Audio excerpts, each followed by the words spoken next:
dear brothers and sisters, let us pray in the name of the Father, the Son, and of the Holy Spirit. Amen.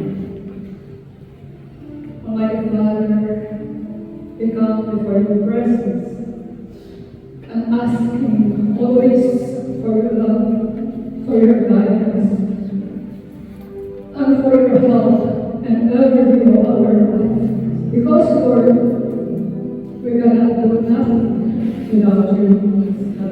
And we are putting it all in your hands. In Jesus' name, Amen. Amen. Father, and the Son, and the Holy Spirit. Amen. Dear brothers and sisters, let us open our Bible in the book of Deuteronomy, chapter 8, verses 2 to 3, and verses 14 to 16. Deuteronomy chapter 8, verse 2, 3, and then 14 to 16. And then po mga sundalo. And it says,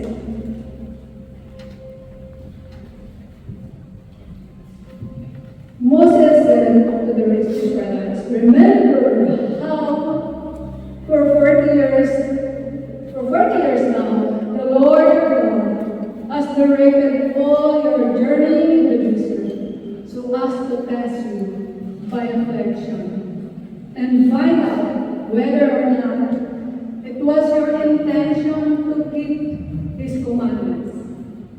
He therefore let you be afflicted with hunger, and then fed you with manna, a food unknown to you and your fathers, in order to show you that not by bread alone does not live, but by every word that comes forth from the mouth of the Lord.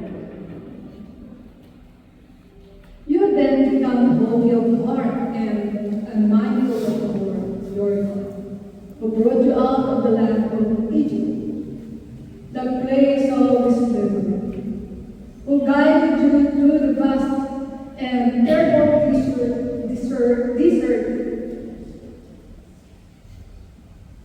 with its serpents and scorpions, its parched and waterless ground, who brought forth water for you from the flint field, and fed you in the desert with manna, a food unknown to your fathers, that He might afflict you and test you, but also make you prosperous in the end.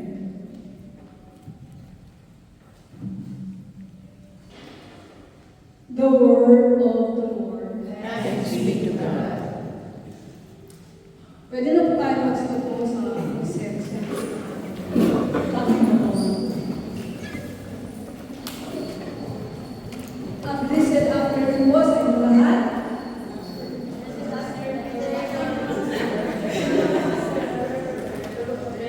Mr. God, alam niyo po ba kung anong pinag-direwang natin ngayong araw na ito? Amen. Corpus Christi. Kaya nga lang, ang ilan lang nakasalong. How about the others?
affliction to keep the commandments of God.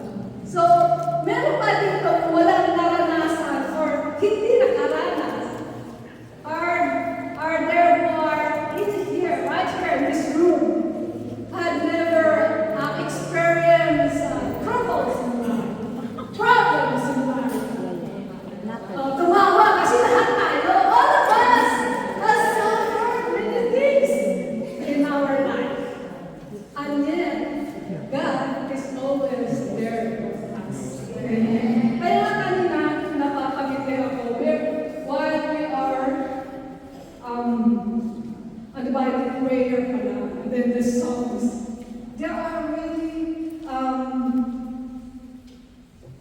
lifting high the name of God. Ipinapakita na they are expressing on how God has done for all of us. And just like the Israelites, as they traveled to the desert for 40 years, they suffered what? Hunger. Sino dito hindi nakaranas ng pagkagutom? Walang taas na naman. So all of us suffer also hunger. And yet God is always there for us. Para maibsan yung mga kagutuman na iyon. Amen? Amen. And affliction of danger. They have, as they travel, may mga nadaanan sila mga danger sa buhay nila. The scorpions and those, what else? Yung snakes. And yet, God healed them. Amen?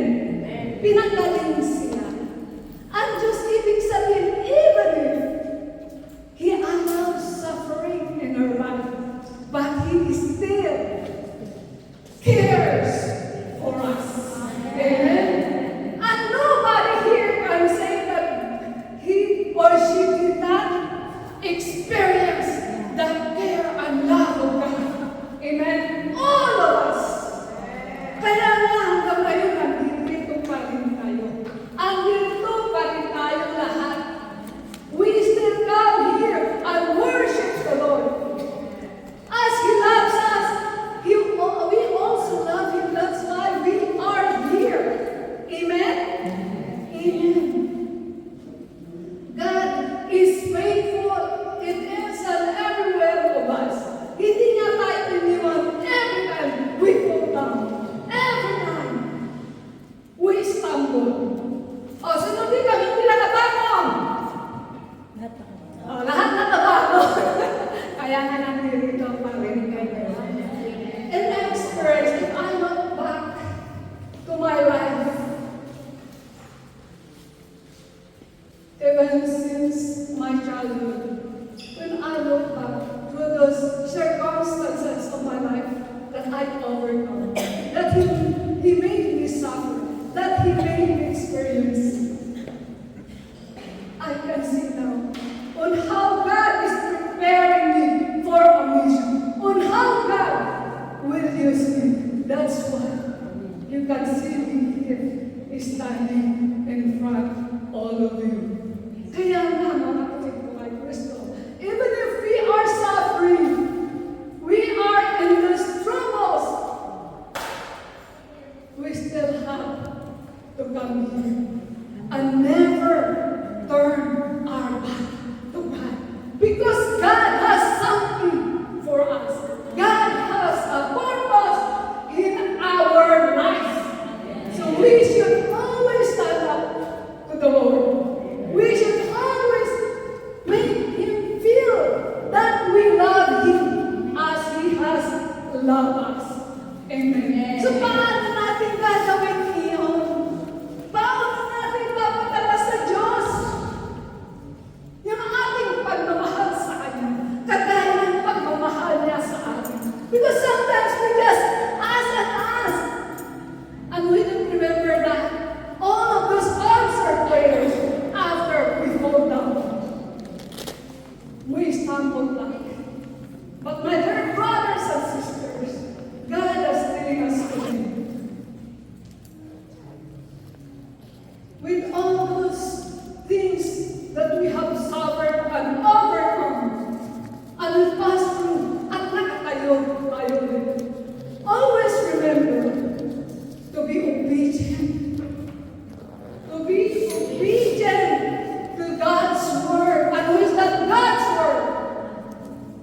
Jesus. Jesus Christ, the bread of life, who gave his body and blood, who gave his body and poured out his blood for all of us. O sino dito ang nagsabi na nakayanan niya lahat yun dahil sa sarili lamang? Nobody. But only Jesus who called us by our name. That's why we're still here now, standing, kicking, and alive. Amen? And we have to be patient on how God is working on us. Even those sufferings that we have right now, or the sickness that we have right now, on those problems, on those fears that we have right now. We have to be patient. Why? Because as God is preparing me, has prepared me, God is also preparing all of you for something. Kaya mga kapatid ko kay Kristo, I am not saying that I'm already perfect, but I'm still on that process. Kaya nga, patuloy pa rin ako naglilingkod sa Kanya. I still continue to give my life to the Lord as the song that I sung by the choir. I am yours forever. Do you know that is my prayer? That's why naiiyak ako while we are singing it. When doon pa lang sa ating Bible na sila ay bago manalangin. Kaya mga kapatid ko sa Kristo, whatever it is that's happening in our life, be patient because God is preparing for us for something better that you cannot see right now. Because everything that's happening in our life is a blessing after that dark time. And let us be vigilant. Because sometimes when things happening that not we want, or it's not likely in our side, we fail.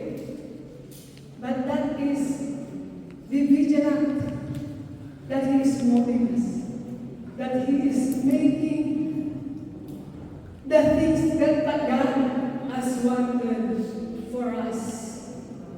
For God is the potter, and we are the clay. And He will mold us and make us so that He can use us according to His will and purpose in our life. And that is from Isaiah chapter 64, verse 6. And if you notice on our readings, it says there, in Deuteronomy chapter 8, verse 16c, it says there, He allows all these afflictions to the Israelites, and God allows also those afflictions in our life to humble us and to test us, and in the end, God will do good for us. And what that good that we are waiting from the Lord. That is salvation. Eternal life that God has already given unto us. That's why we have to be celebrating. We are in that feast day today. That is the celebration of the body and blood of our Lord Jesus Christ. We are cleansed. So give the best that you can give to the Lord. Let us stand up and pray. In the name of the Father, the Son, and the Holy Spirit. Amen. We believe in your Father has shown your love to place on every one of us by giving your Son, our Lord Jesus Christ. died on the cross for us. And for the Holy Spirit, I believe in the Holy Spirit, that He is the one you sent for all of us. That every obstacle in our life, we will sort us out because you have given the Holy Spirit our power, the anointing that you have given in extra of us. And we ask all of this in Jesus' name. Amen. Amen. Father, the Son, the Holy Spirit. Amen.